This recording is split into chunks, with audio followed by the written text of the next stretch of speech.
بات شروع کی جا رہی ہے، اور اللہ تعالیٰ فرماتے ہیں کہ دیکھو اسلامی معاشرہ اگر قائم کرنا ہے اور اسلام کے ان احکامات پہ، تو تمہیں اس معاملے میں جہاد کی بھی ضرورت پیش آ سکتی ہے، اللہ کے راستے میں لڑائی کی بھی، تو اللہ کے راستے میں جہاد کرو۔ اس کو یہاں سے شروع کر رہے ہیں، اور مفسرین کے مطابق یہ پہلی آیت ہے جو کہتے ہیں کہ نازل ہوئی ہے جہاد کے بارے میں، لیکن زیادہ صحیح رائے ان مفسرین کی ہے جو سورہ حج کی آیت کا حوالہ دیتے ہیں۔ اللہ نے فرمایا اذن للذین یقاتلون، اور اللہ کی طرف سے اجازت دی جاتی ہے اب جہاد کرنے کی ان لوگوں کو ظلموا، جن لوگوں پر بڑا ظلم ہوا ہے، 13 برس مکہ مکرمہ میں رہ کے اور بالکل پیس دیے گئے، اور وہ خون اور آگ کے دریا سے گزر کے نکلے تھے اور ہجرت انہوں نے کی تھی۔ اللہ نے فرمایا اب ہم اجازت دیتے ہیں، اور بعض کا خیال یہ ہے کہ یہ پہلی آیت ہے۔ اللہ نے فرمایا وقاتلوا، اور جہاد کرو فی سبیل اللہ، اللہ کی راہ میں، الذین، ان لوگوں سے، یقاتلونکم، جو لوگ تم سے لڑنے کے لیے آئیں، الذین یقاتلونکم، جو لوگ تم سے لڑنے کے لیے آئیں۔ یہ حکم دیا پہلے کہ وقاتلوا فی سبیل اللہ، اللہ کی راہ میں جہاد کرو، اس کے بعد 3 شرطیں اللہ نے لگائی ہیں۔ پہلی 2 شرطیں تو یقاتلونکم سے معلوم ہوتی ہیں کہ مطلب جنگ کا آغاز کفار کریں، لڑنے کے لیے وہ آئیں، یہی فرمایا جو تم سے لڑنے آئیں، تو جو آتے ہی نہیں لڑنے ان سے کیوں لڑیں؟ ایک شرط تو یہ ہو گئی کہ جو تم سے لڑنے آ رہے ہیں ان سے تم نے بھی لڑنا ہے، اور دوسری یہ کہ ان سے جہاد کرنا ہے جو تم سے لڑ رہے ہیں، اور وہ براہ راست لڑ رہے ہیں، میدان جنگ میں آئے ہوئے ہیں، حربی کافر ہیں تو بھی، اور ان کو اگر کوئی سپورٹ کر رہا ہے بیک پہ بیٹھ کے تو اس سے بھی، کیونکہ وہ بھی حربی کافروں میں شمار ہے۔ دونوں چیزیں آ گئی۔ کافروں میں ہمیشہ فرق کرتے رہنا چاہیے، حربی کافر قرآن اور حدیث اور فقہ اسے الگ بتاتی ہے، اور اس کے مقابلے میں دوسرے کافر جو عام ہوتے ہیں انہیں الگ بتاتے ہیں۔ یہ اتنا بڑا فرق ہے کہ عام مسلمانوں نے جب سے یہ سمجھنا چھوڑ دیا ہے، یہ چاہتے ہیں کہ ان کے جذبات میں بہ کے ہر آدمی نے فتویٰ دے کہ جی یہ بھی جائز ہے اور یہ بھی جائز۔ حربی کافروں سے صرف لڑنا جائز ہوتا ہے، دوسرے کافروں سے لڑنا جائز ہی نہیں۔ ایک مملکت ہے، اس کے باشندے ہیں، شہری ہیں، ان کو کس بنیاد پہ آخر جا کے مارا جائے اور قتل کیا جائے؟ اگر محض کفر کی وجہ سے قتل جائز ہوتا تو رسول اللہ صلی اللہ علیہ وسلم نے آخر یہ کیوں فرما دیا تھا کہ جا رہے ہو تو خیال کرنا، عورتوں کو نہیں قتل کرنا اور بچوں کو نہیں قتل کرنا اور ان کو بھی نہیں قتل کرنا جو اپنی عبادت گاہوں میں خدا کی عبادت کر رہے ہیں۔ سوچنے کی باتیں۔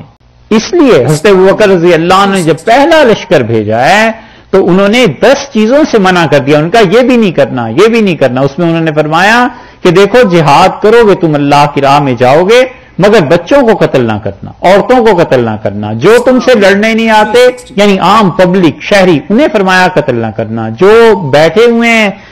اپنی عبادت گاہوں میں انہیں قتل نہ کرنا، جو درخت پھل دیتے ہیں انہیں قتل نہ کرنا، زراعت زمینیں جو ہیں جن پہ فصلیں لگی ہوئی ہیں انہیں تم نے خراب نہیں کرنا۔ 10 چیزوں سے منع فرما دی۔ یہی حدیث میں آیا کہ رسول اللہ صلی اللہ علیہ وسلم جب بھیجتے تھے منع کرتے تھے کہ جو لوگ تمہارے مقابلے میں نہیں آئے نہ قتل کرو۔ ایک غزوے سے واپس آ رہے تھے، غالباً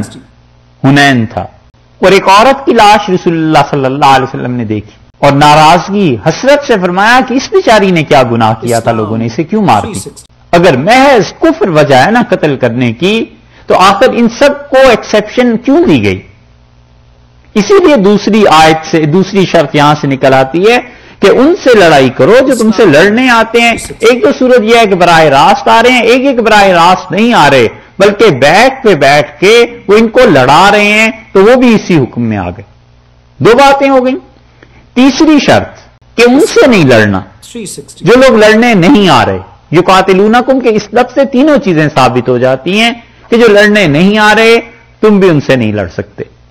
اور پھر یہ فریضہ فرد کا نہیں ہے، یہ حکومت کے کام ہے۔ ولا تعتدوا، اور حد سے نہ بڑھ جانا، جتنی لڑائی میں حد ہے بس اس پہ رہنا، یہ نہیں ہے کہ جس نے ہتھیار پھینک دیے اب تم اس کو بھی قتل کرنے لگ جاؤ، اس نے شکست مان لی اور یہ اپنے غصے اور انتقام کی آگ میں اس کو بھی کرنے لگ جائے، یہ نہیں۔ یہ جہاد جو ہے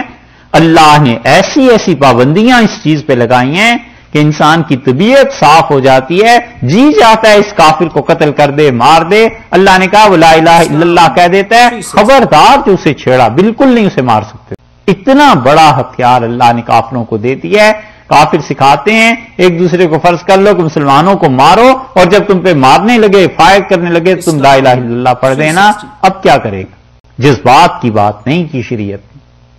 اور اسی وجہ سے رسول اللہ صلی اللہ علیہ وسلم نے ایک صحابی رضی اللہ عنہ کو شدید الفاظ ارشاد، جب پتا چلا کہ ایک آدمی کو قتل کر دیا ہے اور اس نے صرف اتنا کہہ دیا تھا کہ سباتو، میں نے دین چھوڑ دیا اپنا،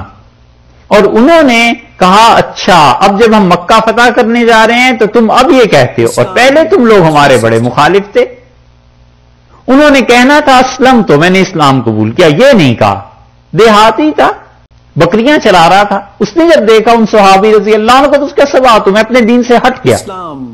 اور انہوں نے اسے مار دیا۔ رسول اللہ صلی اللہ علیہ وسلم تک اطلاع پہنچی، صحابہ رضی اللہ عنہ کہتے تھے اتنی تیزی سے اٹھے ہیں حضرت صلی اللہ علیہ وسلم کہ اوپر کی جو چادر تھی وہ بھی پوری طرح نہیں لی، اور کمر مبارک نظر آ رہی تھی آپ کی پیٹھ، اور حضرت صلی اللہ علیہ وسلم بھاگے ملتزم کی طرف، اور دونوں ہاتھ جا کے ملتزم پہ بیت اللہ پہ رکھ دیے، اور آپ نے فرمایا اللہم انی بریئن، اللہ یہ جو کچھ اس نے کیا ہے میں اس سے بالکل بیزاری کا اظہار کرتا ہوں، میں نے اس سے نہیں کہا تھا۔ اور آپ نے فرمایا کہ اگر قیامت میں وہ اپنا کلمہ لے کے آ گیا تو پھر تم کیا کرو گے؟ اور وہ کہتے ہیں پھر تیسری بات جو بار بار میں نے بڑے دبے لفظوں میں عرض کیا، میں نے کہا اللہ کے رسول وہ تو ہمیں دیکھ کے یہ بات کہہ رہا تھا، دل سے اسلام نہیں قبول کیا تھا۔ تو حضرت صلی اللہ علیہ وسلم میرے فکرے کو محسوس کیا، اور آپ نے کہا اللہ شققت قلبہ، پھر تو نے اس کا دل چیر کے کیوں نہیں دیکھ لیا کہ دل سے کہہ رہا ہے یا زبان سے کہہ رہا ہے؟ اللہ شققت قلبہ، تم نے اس کا دل نہیں چیر لیا؟ اور وہ کہتے تھے مجھے اتنی شرمندگی ہوئی اس بات پہ کہ میں نے کہا کاش میں آج ہی مسلمان ہوا ہوتا کہ یہ گناہ بھی دھل جاتا کفر کے۔ اس لیے جہاد میں ایسی باتیں نہیں ہیں کہ انسان کے دل میں جو آئے کرتا رہے، شریعت نے سخت پابندیاں اس پہ بھی لگائی ہیں کہ انسان بہرحال انسان۔ حضرت معاویہ رضی اللہ عنہ عیسائیوں سے معاہدہ ہو گیا، ترمذی کی دوسری جلد کے بالکل کتاب الجہاد میں آغاز میں ہی کہیں آتا ہے، معاہدہ ہو گیا عیسائیوں سے کہ ہم تم پہ حملہ نہیں کریں گے، اور حملہ اگلے دن جس دن معاہدے نے پورا ہونا تھا اس سے پہلی رات کو مسلمانوں کو اندازہ ہوا کہ یہ تو کسی اور موڈ میں ہے، لڑائی ہو جائے گی۔ تو حضرت معاویہ رضی اللہ عنہ نے کہا چلے جاؤ اور گھوڑے دوڑاؤ ان کی زمین، اور فوج چل پڑی۔ فوج جب چلی ہے ہزاروں کے حساب سے گھوڑے سرپٹ دوڑ رہے ہیں، حضرت معاویہ رضی اللہ عنہ آگے جا رہے ہیں، ایک صحابی رضی اللہ عنہ آئے اور چیخ رہے تھے، ان کا وفان لا غدر، وفان لا غدر، معاہدوں کو پورا کرنا چاہیے، معاہدے توڑنے ٹھیک نہیں ہیں۔ حضرت معاویہ رضی اللہ عنہ کا کیا ہو گیا؟ انہوں نے کہا میں نے رسول اللہ صلی اللہ علیہ وسلم سے سنا ہے، آپ نے فرمایا تھا جب دشمن سے معاہدہ کرو تو اسے پورا کرو، اسے توڑو نہیں، اور ابھی رات باقی ہے، یہ آپ نے کیا کیا؟ ہم تو معاہدہ نہیں توڑ سکتے۔ حضرت معاویہ رضی اللہ عنہ رکے اور پوری فوج کو انہوں نے کہا واپس چلو، رسول اللہ صلی اللہ علیہ وسلم نے ہمیں منع کیا اس بات۔ فوج جب فتح ہو رہی ہو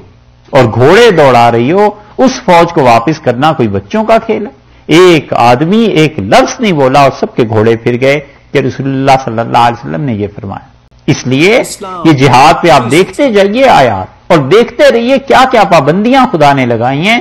اپنے نفس کی حسرتوں کو کافروں پہ پورا کرنے کا نام نہیں، یہ ایک ڈسپلنڈ فوج ہے،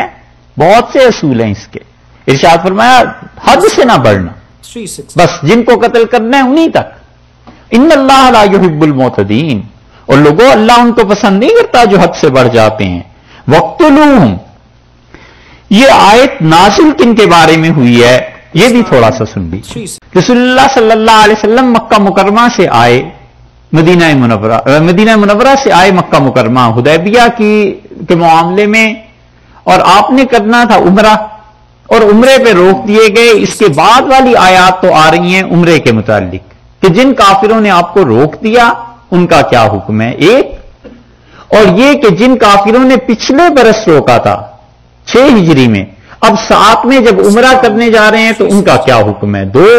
اور تیسرے وہ کافر ہیں جو مکہ مکرمہ میں ہیں، مشرک ہیں، قتل کرنے کے لیے آئے ہیں، تم نے ان کے مقابلے میں کیا کرنا ہے۔ تو یہ جو پہلا گروہ سمجھ لیں آپ اسے کہ وہ لوگ جو مکہ مکرمہ کے کافر تھے